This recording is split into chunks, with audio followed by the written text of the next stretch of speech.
राजा रघुवंशी हत्याकांड में हर रोज नए खुलासे हो रहे हैं, लेकिन सोनम और उसके आशिक राज कुशवाहा ने एक दूसरे के खिलाफ बयानों ने सवाल उठाया है कि इस जघन्य हत्याकांड का असली मास्टरमाइंड कौन है। शिलांग पुलिस के मुताबिक पुलिस कस्टडी में गहन पूछताछ से ही सच्चाई सामने आएगी।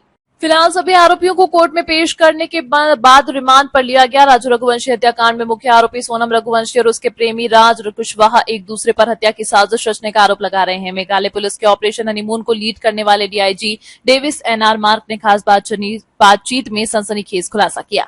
डीआईजी ने कहा कि सोनम ने न केवल हत्या की साजिश में हिस्सा लिया, बल्कि राजा की लाश को खाई में फेंकने में भी 3 सुपारी किलर्स आकाश राजपूत, विशाल उर्फ विक्की ठाकुर और आनंद कुर्मी का साथ दिया। शुरुआती पूछताछ में तीनों कॉन्ट्रैक्ट किलर्स ने कबूल किया है कि 23 मई को सोहरा में राजा की हत्या के बाद सोनम ने उनके साथ मिलकर राजा की लाश को उठाकर खाई में फेंका।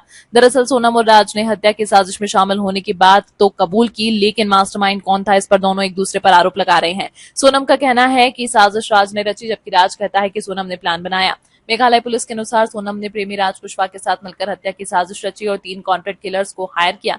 पुलिस को 42 सीसीटीवी फुटेज, खून से सनी जैकेट और सोनम का रेनकोट जैसे सबूत मिले हैं। वहीं हत्याकांड के मुख्य आरोपियों में शामिल राज कुशवाहा के चाचा के बयान से नया मोड़ सामने आया। चाचा भूपेंद्र ने बताया कि परिवार की आर्थिक हालत ठीक नहीं है। राज की नौकरी से ही परिवार का गुजर बसर चलता है। सोनम के पिता की फैक्ट्री में राज नौकरी करता है।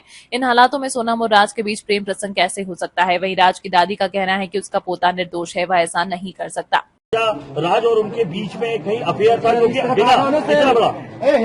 क्योंकि वो दीदी सिर्फ दिखाने के लिए बोलता था। नहीं, वो परमानेंटली हमेशा 24 घंटे सिर्फ दीदी दीदी बोलता था। ये कि उसके राज की जो घर वाले हैं, उसकी बहन माँ वगैरह, वो भी यही बयान दे रहे हैं शायद। तो दीदी ही बोलता था और दूसरा राखी बांधते थे ये 3 साल से, और मेरे खुद घर में हम दोनों साथ में बैठ के राखी बंधवाई। तो क्यों मारा राजा को? कौन मुझे उसका आइडिया नहीं है। गाजीपुर में पहुंची, गाजीपुर में पहुंचने के बाद उसने सबसे पहला कॉल आपको किया। उस कॉल में उसने क्या बताया, क्योंकि लगातार इतने दिनों तक वो गायब थी। पहला कॉल आपको गया गाजीपुर से, क्या बातचीत थी, क्या उसने अपराध कबूला था? नहीं, उस समय वो सिर्फ रो रही थी, फूट के रो रही थी। क्या भैया मैं यहाँ पे हूँ और ढाबे पे हूँ। मैंने वो ढाबे वाले से बात करी, उससे बात नहीं करी। मैंने ढाबे वाले से बात करी कि भैया इस केस को तुम सिर्फ सोनम रघुवंशी गूगल पे लिखोगे, पूरा केस खुल जाएगा।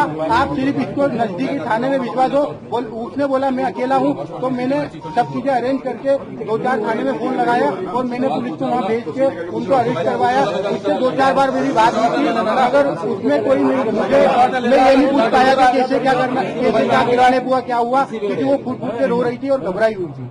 अच्छा ये बताइए, आप बात करके आए, कैसे बात?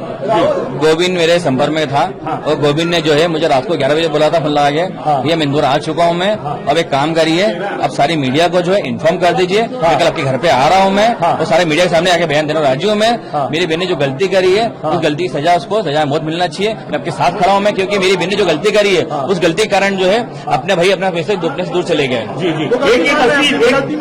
वो गलती इसके लिए मान रहा है तो उसकी बहन जो है उसने हमारे घर पे दी थी, उसको नहीं पता था, उसकी बहन ने थोड़ा सही चर्चा हुआ है। गोविंद जी, एक तस्वीर ये सामने आई है, ये जानकारी मुझे नहीं है, इसकी जानकारी मुझे नहीं है। इस तस्वीर को देखकर क्या कहेंगे, क्योंकि इसमें जो ये राज है, कुशवाहा है और वो सोनम को दिखाई दे रही है, एक तरीके से सेल्फी ली गई है, इस पर भी सवाल उठ रहे हैं। देखिए इस बारे की जानकारी मुझे कुछ भी नहीं है। वो जो भी बात है इससे आगे की जो है वो सोनम ही कबूल करेगी। सोनम बता पाएगी इस बारे में आगे क्या कहानी है। आपको क्या लगता है सोनम ने